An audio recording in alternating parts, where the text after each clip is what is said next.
ازيكم؟ بعد الوصفة ديت عايزين نقول كفاية بانيه وتحمير وزيت كتير، وكمان نفس كيس البانيه هو الموجود في الفريزر هنطلعه وهنعمل بيه احلى كباب فراخ، وكمان بتتبيلة سهلة جدا، يعني دقيقتين وهيكون جاهز معانا.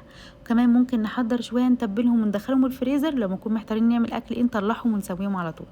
اول حاجة هنجهزها البانيه ونقطعه شرايح كده بالطول زي ما انتوا شايفين، طبعا الكمية اللي انتوا عايزينها او على حسب افراد الاسرة.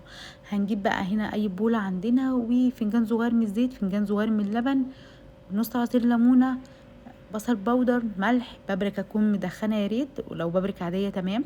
وهنجيب كمان نص معلقه من الفلفل الاسود ومعلقه من الصويا صوص، لو ما عندناش صويا صوص ممكن نستبدله بمعلقه من العسل الاسود. هنقلب بقى الخلطه هنا حلو جدا. هننزل بالفراخ، يا ريت نسيبها ليله كامله في التلاجة، لو مستعجلين ممكن قبلها بساعتين 3.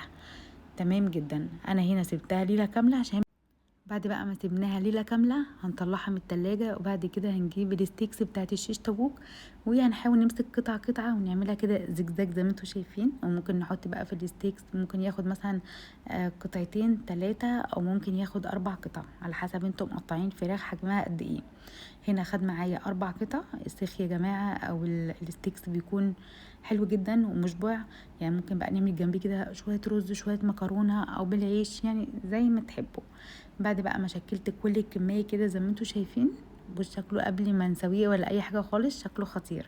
هنجيب بقى طاسه على النار وهنضيف فيها معلقه كبيره من الزيت ومعلقتين من الزبده، عشان هنا الزبده يعني الزيت بيدي كده قرمشه شويه، والزبده بتديله طعم حلو وبتخليه طري كمان. هنسيب طبعا الزبدة والزيت يسخنوا شوية، بعد كده هننزل هنا بالفراخ، ونبدأ بقى نقلب على يعني نقلبها كده من فوق ومن تحت وشمال ويمين لحد لما تاخد اللون اللي احنا بنحبه. انا كده لسه ما خدتش اللون اللي انا عايزاه، بقلبها بقى كل شوية كده لحد لما يكون لونها ذهبي او لحد لما تتحمر.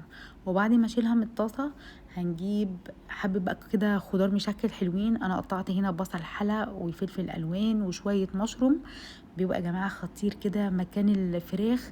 الميه اللي نازله من الفراخ والسمنه اللي موجوده مكان الفراخ بتبقى بجد الخضار بيكون طعمه هنا حلو جدا.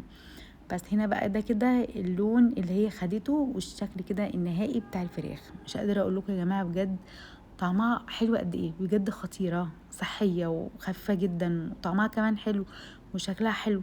ممكن بقى نقدمها زي ما احنا قلنا، نقدمها مع شويه رز، شويه مكرونه، مع عيش، مع شويه مثلا مايونيز زي ما تحبوا. يعني انا كنت عامله شويه رز، وكمان في طلبوا ان هم ياكلوها بالعيش. بص بقى بتخرج بسهوله جدا من الستيكس.